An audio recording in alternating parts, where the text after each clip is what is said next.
언제나처럼 신율의 뉴스 정면 승부 첫 순서는 오늘 하루의 정치 뉴스 분석해보는 뉴스인에 나오시죠. 오늘도 YTN의 이우영 아나운서, 이고은 시사평론가 두 분과 함께하겠습니다. 어서 오십시오. 네, 안녕하세요. 안녕하세요, 이우영입니다. 네, 안녕합니다. 제가 이제 덕분에 조금은 부담을 느낍니다.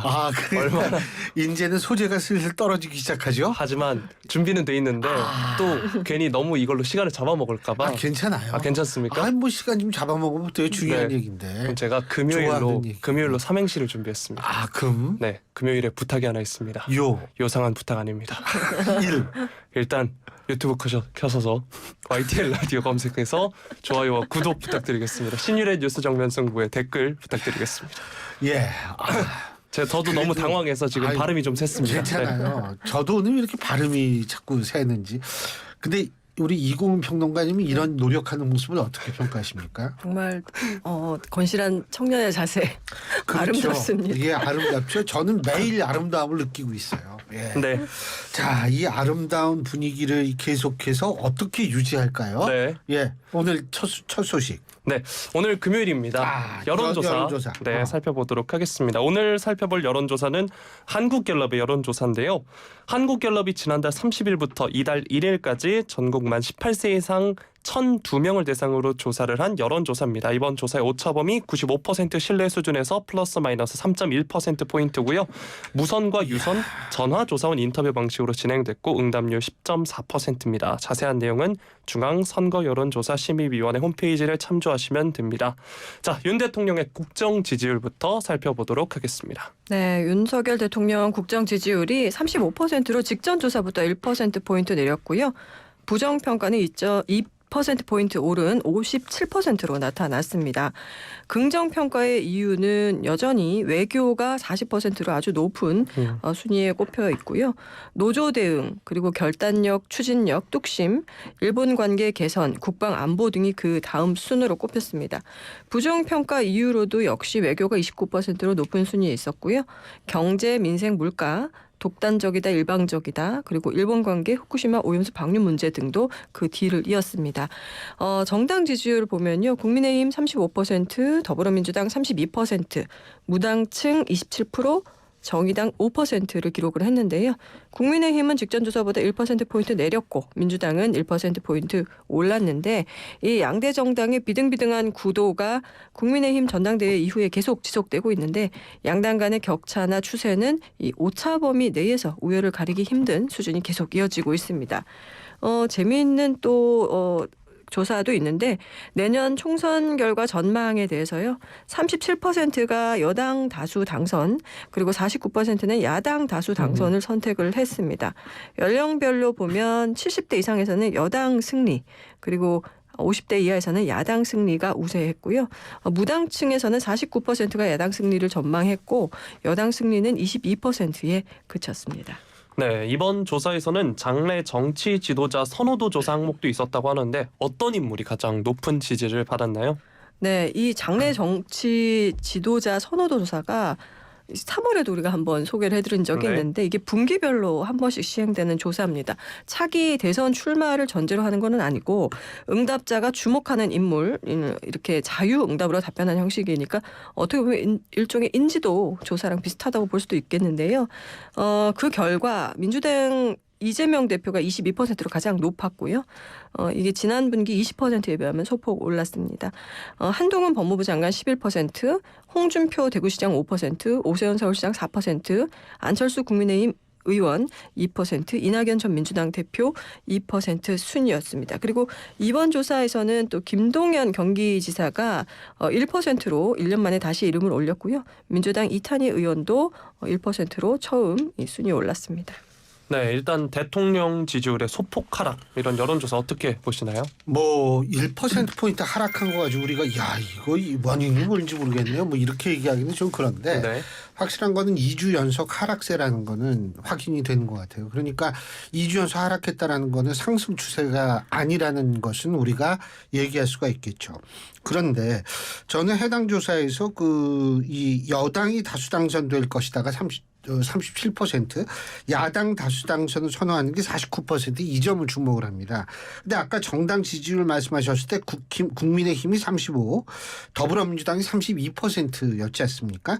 자, 그렇다면 이 국민의힘의 지지율이 더불어민주당 지지율보다 높은데 여당이 다수 당선된 것이 좋다라고 생각하는 응답이 한 12% 정도 높단 말이에요. 야당이 다수 당선된다는 게, 이 얘기는 결국 뭐냐면 중도층, 그러니까 무당층, 스윙 보터 쪽에 속해 있는 사람들이 야당의 승리를 바란다라는 얘기고, 이걸 다르게 표현한다면 뭐냐면 대통령을 비롯해서 여당, 그러니까 여권이라고 우리가 보통 얘기를 하죠. 이 여권 전체가 중도층의 지지를 흡수하지 못하고 있다라는 것을 증명하는 거라고 저는 생각을 합니다. 그렇기 때문에 이 수치를, 이 여론조사를 놓고 봤을 때 여당은 앞으로 이 중도층에 좀 더 다가가는, 적극적으로 다가가는 그런 모습을 취해야 된다라는 그런 결론에 다다를 수는 있겠죠. 여권이 중도층에 조금 더 다가가야 된다라고 말씀을 해주셨고, 이 정당 지지율은 국민의힘이 앞서지만 장내 정치 지도자 선호도 조사에선 이재명 대표가 1위인 점이 눈길을 끕니다. 여권에선 살펴보면 지지가 좀 분산된 영향도 있어 보이긴 하는데 어떻게 보이시나요? 뭐 다 더하게 하면 분산이 됐겠지만 네. 저는 여기 별 의미 안 둬요. 뭐 지금 대선 4년 남았는데 우리나라는요 6개월 후에 정치 지형도 예상할 수가 없는 나라예요. 워낙 다이나믹하잖아요. 그런 상황에서는 뭐 이 4년 후에 이거 가지고 뭐 이 의미 둔다는 거는 의미가 없고, 아까 이고은 평론가께서 말씀하신 대로 이거 그냥 인지도 조사죠. 물어보면 생각나는 사람이 일단 얘기할 거 아닙니까? 결국 뭐냐 하면 언론의 노출 빈도수가 높은 사람, 그 기억이 잘 나죠. 이 정도 순위라고 저는 생각을 합니다. 그래서 이거는 저는 좀 완곡하게 표현하자면 큰 의미가 없다. 그리고 조금 강하게 표현한다면 전혀 의미 부여를 할 수 있는 상황은 아니다. 이렇게 생각을 하죠. 네. 자, 두 번째 소식으로 넘어가 보도록 하겠습니다. 어제도 전해드렸던 소식인데, 중앙선관위의 자녀 특혜 채용 의혹과 관련해서 권익위가 조사에 착수한다, 이런 소식 어제 전해드렸고, 감사원의 감사 거부한다 전해드린 바 있는데, 선관위가 오늘 최종적으로 감사원의 직무 감찰을 수용하지 않겠다, 이런 입장을 밝혔다는 소식입니다. 네, 오늘 선관위가 노태학 위원장 주재의 위원회를 갖고 그 이후에 배포한 보도 자료를 통해서 감사원 감사를 수용하기 어렵다는 입장을 밝혔습니다. 선관위는 그동안 그 국가기관 간 견제와 균형으로 선관위가 직무감찰을 받지 않았던 것이 헌법적 관행이고, 이에 따라서 직무감찰에 응하기 어렵다는 게 선관위원들의 일치된 의견이다, 이렇게 밝혔습니다. 선관위가 감사원 감사를 받지 않겠다는 이유로 헌법 제97조에서 감사원의 감사 범위에 선관위가 빠져 있고, 또 국가공무원법 17조에 인사사무감사를 선관위 사무총장이 한다는 내용이 담겼다는 것을 들고 있는데요. 이 감사라는 것이 헌법과 감사원법상 회계감사와 직무감사를 구분이 됩니다. 회계에 속하지 않는 다른 모든 그 사무에 대한 감사가 직무감찰에 해당이 되겠죠. 그러니까 인사사무에 대한 감사니까 이것도 이제 직무감찰에 해당한다고 볼 수가 있는데요. 반면 감사원의 입장은 감사원법 제24조에 감사 제외 대상으로 국회, 헌법재판소 그리고 법원을 정해뒀지만 선관위는 포함되지 않았다는 이유로 직무감찰이 가능하다, 이런 입장인 거거든요. 그래서 우리가 지난해 대선 때 사전투표 속풀이 투표 논란이 있었는데, 이 당시에도 선관위와 감사원 간에 이게 직무감찰이 가능하냐 아니냐 이런 걸 가지고 또 충돌이 있었습니다. 감사원이 직무감찰을 시도를 했지만 선관위가 자료 제출을 거부를 했었고, 당시 선관위가 자체 감사 결과를 감사원에 제출을 해서 감사원이 그걸 제출받아서 적정성을 검토하고 있다고 밝히기도 했습니다. 그래서 이번 사안에 대해서도 직무감찰 사안이냐 이런 것을 둘러싸고 또 양기관 간의 갈등이 예상되는 상황입니다. 선관위는 다만 국회 국정조사, 국민권익위원회 조사 그리고 수사기관의 수사에는 성실히 임하겠다는 입장인데요. 네. 어제 아나운서께서 말씀하셨지만 이번 의혹에 대한 단독 조사에 권익위가 착수를 한 상태죠. 또 이 권익위 조사와는 별개로 선관위가 이 배우자 및 사촌인의 친족까지 범위를 확대해서 가족 채용 전수조사를 이달 중에 마무리할 계획입니다. 그리고 자녀 특혜 채용 의혹이 불거졌던 이 박찬진 전 사무총장 등 간부 4명에 대해서는 경찰청에 수사를 의뢰했고 또 채용 과정에서 부적절하게 업무를 처리한 공무원 4명에 대한 징계 의결도 다음 주에 요구할 계획입니다.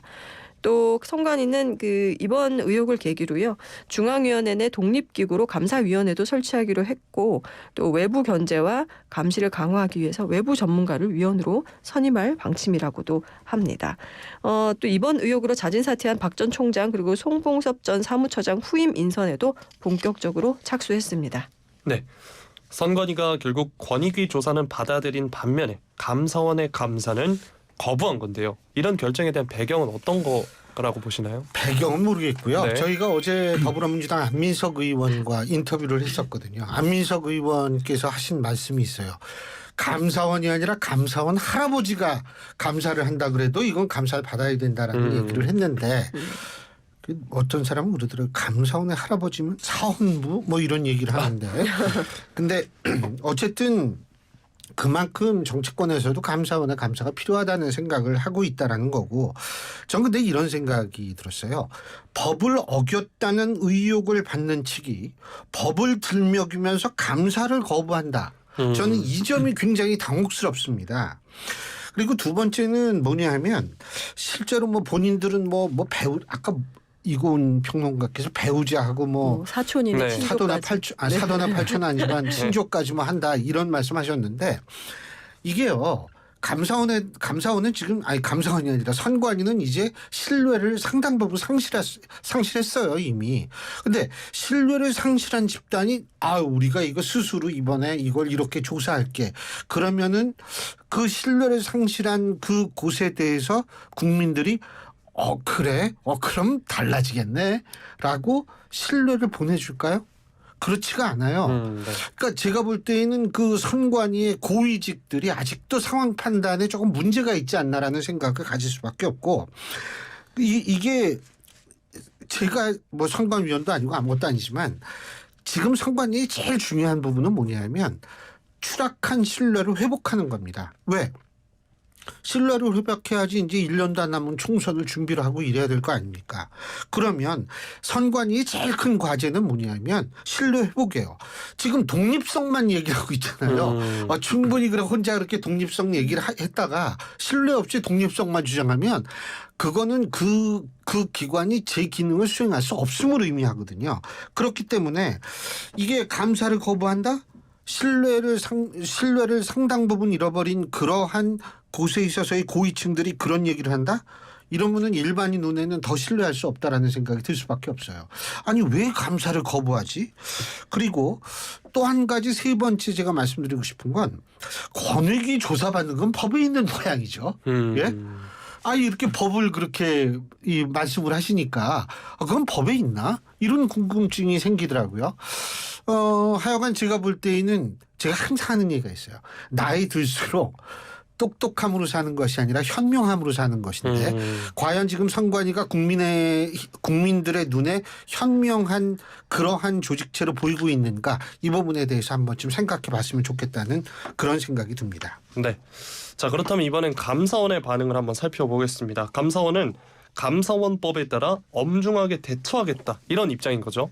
네, 감사원이 오늘 선관위의 그 결정이 발표된 후에 보도 참고 자료를 내고 입장을 밝혔는데요.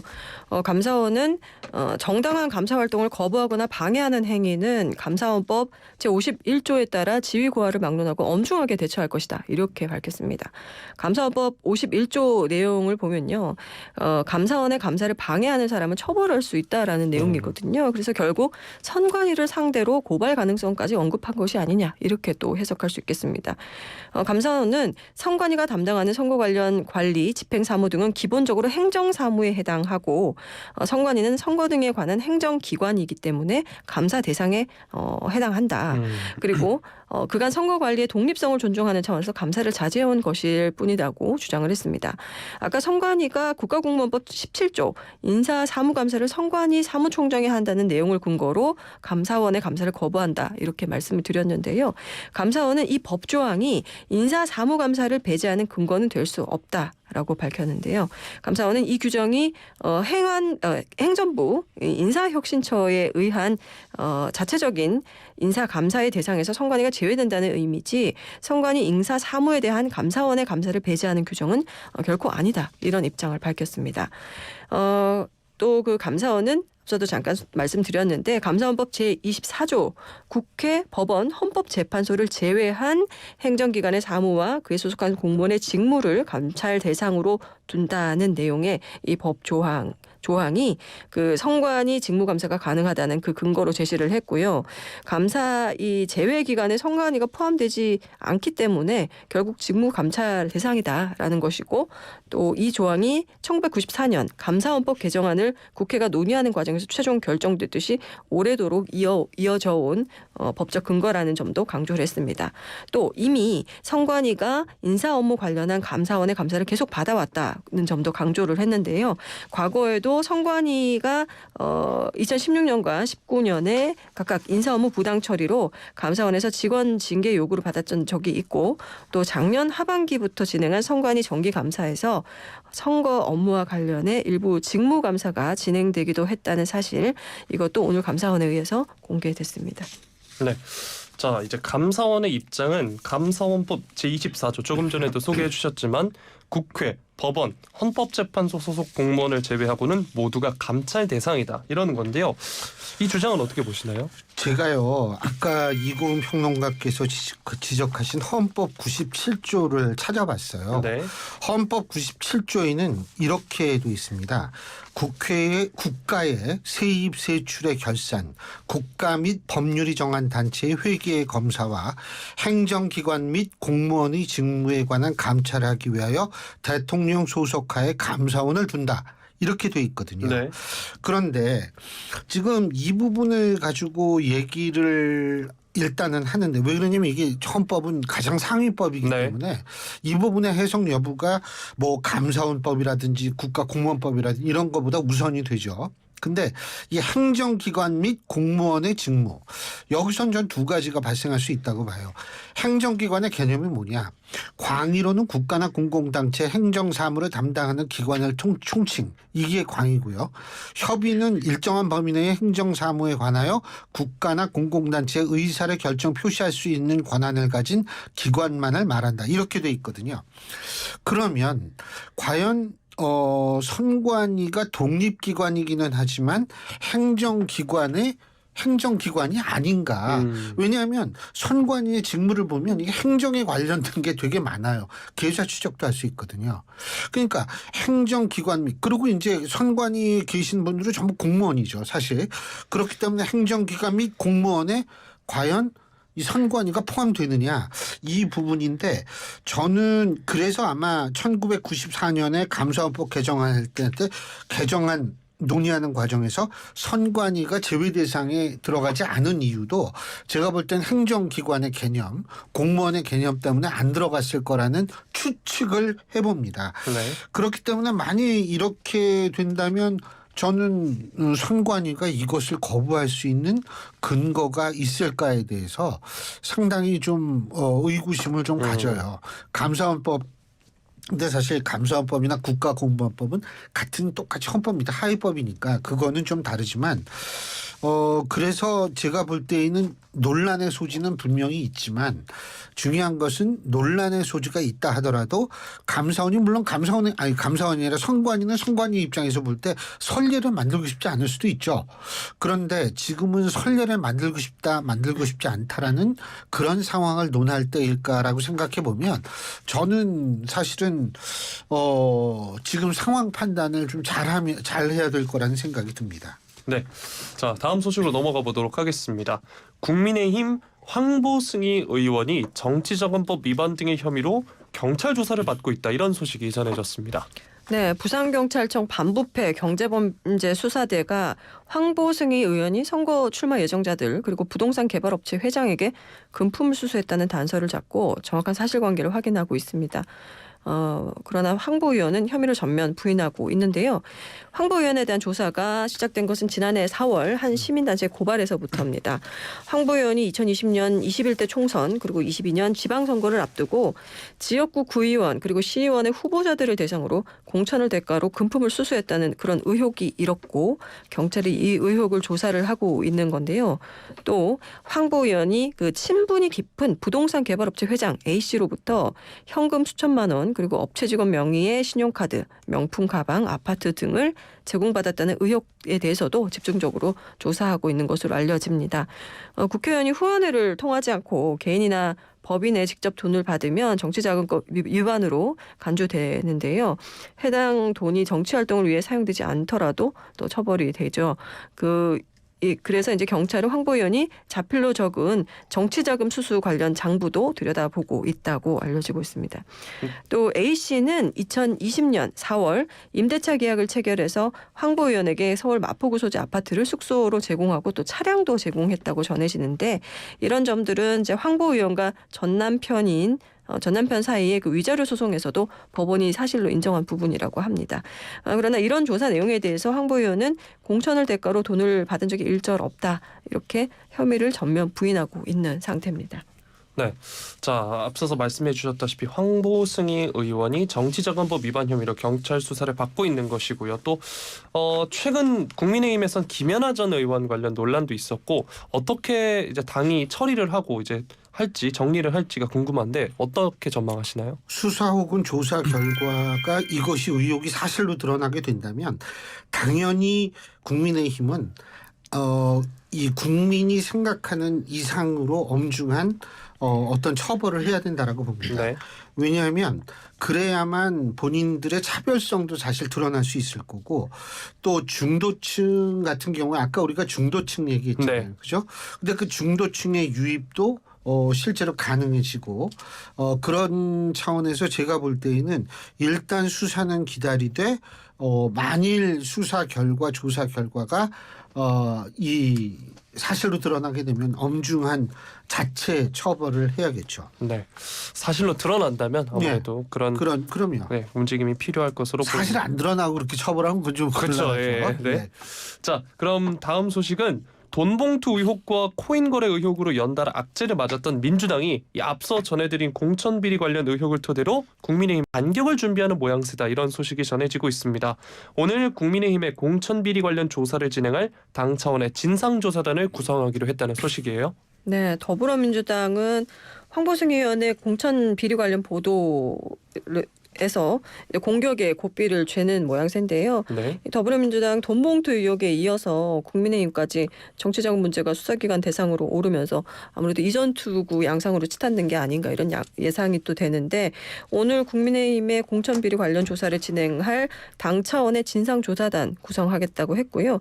강선우 대변인은 황보 의원뿐만 아니라 하영재 의원, 김연아 전 의원도 언급되고 있다면서 국민의힘의 공천 헌금과 공천 비리 등과 관련해서 전반적으로 진상을 들여다볼 예정이다 이렇게 설명을 했습니다.